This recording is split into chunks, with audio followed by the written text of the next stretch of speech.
Welcome back to the deep dive. Today we're doing a really deep exploration, getting into the absolute foundations of mental health research. If you want to understand the huge shifts happening in how we treat and understand psychiatric conditions, well, you got to start where it all begins, the brain. Indeed. It really is the principal organ of psychiatry.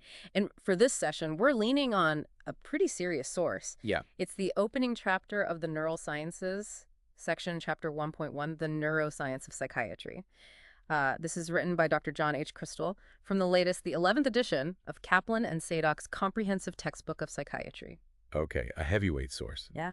So our mission here is to pull out the most critical insights. We want to understand, the core arguments for why brain science is driving psychiatry now. Right. What are the revolutionary advances that have happened recently, and how are these changes, well, fundamentally defining where the field is going? Okay, let's unpack this. The author makes it clear right away. Comprehensive knowledge of psychiatry is just intrinsically tied to neuroscience. Yeah. It has to be the starting point. And that's not just a theoretical claim. The textbook really frames the field today as being on the edge of something revolutionary. Okay. The section we're drawing from, it's actually this remarkable collection, about 30 chapters, that give this huge overview of the current neuroscience foundations.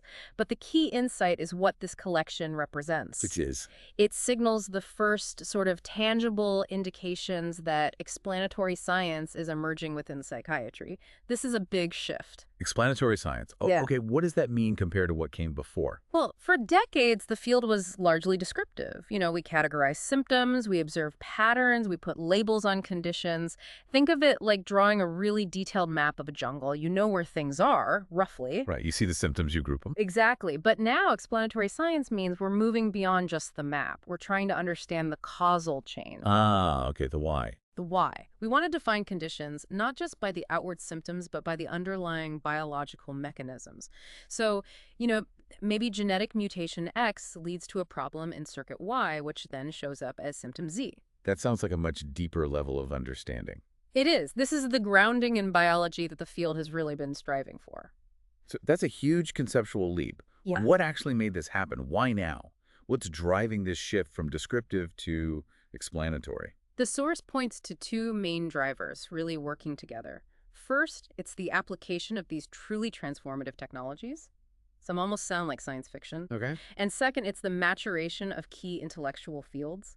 These provide the kind of conceptual framework we need to actually use those new tools effectively. All right, let's dive into those transformative technologies first, because these are the tools giving researchers the kind of precision they just didn't have before, right?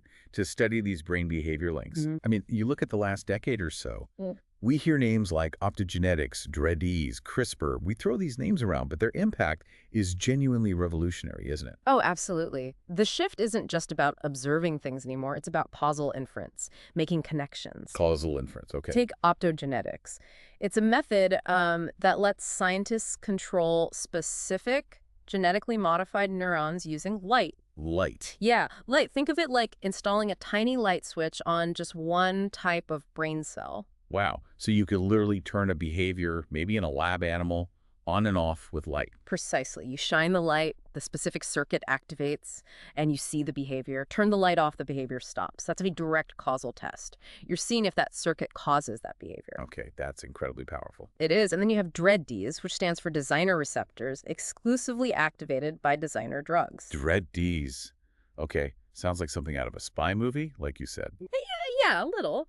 But they're essentially molecular remote controls. Researchers can engineer specific neurons so they only respond to a specific, otherwise inert compound, a designer drug. So no lights needed. No need for invasive light delivery. It allows for this incredibly specific control over a neuronal activity, but remotely.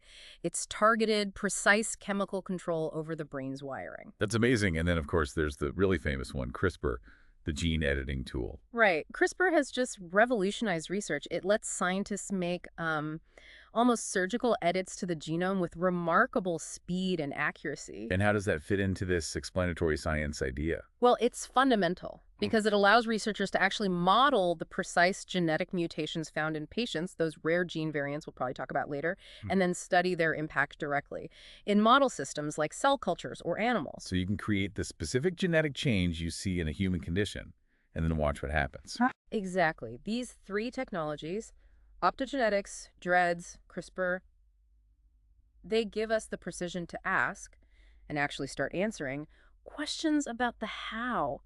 How does brain dysfunction happen at a mechanistic level? Okay, so if I'm getting this right, the authors are saying the physical tools are finally catching up to the complexity of the brain. That's a good way to put it. But tools are only as good as the questions you ask with them. Right. So to know what questions to ask, we needed the theoretical frameworks to mature too. And that's the second big driver you mentioned, the maturation of intellectual fields. That's the critical insight, yes. These fields, maybe 10, 20 years ago, they were interesting, perhaps intellectual curiosities, but now they've become really sophisticated strategies capable of tackling those tough questions about mental illness. And the authors highlight a couple of key areas. They do. Two primary areas of this intellectual growth stand out. Okay, let's start with one that maybe gets less attention than the flashy gene tools. Yeah. Cognitive neuroimaging. Right. The maturation there isn't just about getting clearer pictures of the brain, though that's happened too. It's more about dynamic functional mapping. Functional mapping. Yeah, so decades ago, we mostly looked at brain structure. Now we're studying the brain's operating system in real time. We can use tools like functional MRI, fMRI to study connectivity, how different brain regions talk to each other during specific tasks. So not just the wiring diagram, but how the electricity flows through it. Exactly, or how that flow breaks down during illness. We can link specific cognitive functions, things like working memory or attention control, to specific neural networks, and then we can observe how those networks might differ in people with, say, schizophrenia or major depression. So instead of just seeing a static image of a house, we're watching the electrical grid inside, maybe seeing where it flickers or fails during certain activities. That's a perfect analogy. It lets us start defining mental illness not just as some global breakdown, but potentially as a fault in a specific functional circuit. That makes a lot of sense. Okay, that brings us to the second really important field, psychiatric genetics. How has that matured beyond just saying, it runs in families? Well, it's moved way beyond that. From looking at broad heritability, that simple idea that, yes, schizophrenia tends to run in families, to identifying the actual molecular pathways involved. Molecular pathways. Yes, the source makes it clear. Genetics research has become highly sophisticated. It's identifying specific molecular targets, specific mechanisms that contribute to risk. So genetics isn't just a vague risk factor anymore. It's becoming a strategy for identifying what goes wrong biologically. What's fascinating here is it sounds like the real power comes from putting these things together, like combining CRISPR with our understanding of genetics and neuroimaging. Exactly. That synthesis is what's really accelerating discovery. It's like all the different parts of a really complex machine suddenly clicked into place and started running much faster. So you could use genetics to find a target. Right. Identify a specific neuronal target, maybe a protein or receptor, that seems linked to risk based on genetic studies. Then use optogenetics or DREADs To manipulate that specific target in a specific brain circuit, which you might have identified using neuroimaging. and then see what happens to behavior. Precisely. That gives you a level of explanatory power, Yeah. connecting genes to circuits to behavior that was, frankly, unimaginable maybe 20 years ago. Okay, this all sounds incredibly promising, almost inspiring. But how do we actually measure this progress? Yeah. Is there tangible proof that this isn't just, exciting theory in textbooks? That's a fair question. And the authors use a really clever metric, actually, to illustrate just how much progress has been made. What's that? They look at the time gap between the previous edition of this comprehensive textbook and the current one. So from the 2009 edition to this one, roughly a decade. Okay, about 10 years. And to frame the sheer volume of progress over that decade, the author brings in a famous observation often attributed to Bill Gates. It's sometimes called Gates' Law. I think I know this one. Is it the one about overestimating the short term and underestimating the long term? That's the one. Most people overestimate what they can achieve in a year, but underestimate what they can achieve in 10 years. Right. And that quote, it just perfectly captures what's happened in psychiatric neuroscience. The slow, day-to-day, incremental work might not always feel like a giant leap. Yeah, research can be slow. Exactly. But when you step back and look at the cumulative progress over a decade, the leap can be exponential, sometimes surprisingly so. And where do we see the most profound evidence of this exponential leap, according to the source? in the area of etiology, understanding the actual causes of these diseases. Okay. The source highlights the explosive advances in genome sequencing technology since 2009, just massive improvements in speed and cost. And this has directly enabled the discovery of a growing number of rare gene variants that contribute significantly to psychiatric etiology. Right, so this is the hard evidence of that Gates law effect in action over the decade. Let's just be really clear about what this means for you, the listener. We're not just saying scientists found more genes vaguely linked to risk.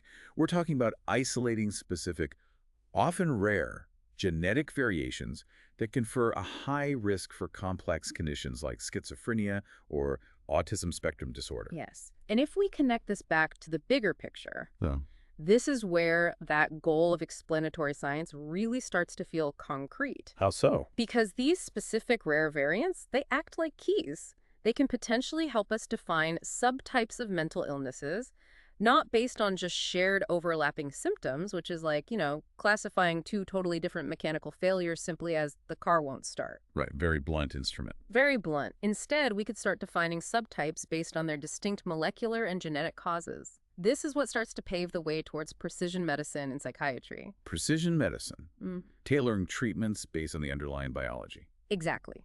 This level of understanding really grounds the field firmly in the biology of the brain. It moves it away from just symptom management towards addressing root causes. Okay, let's try to pull back then and summarize the absolute essentials from this deep dive into psychiatric neuroscience foundations. We started with that core idea.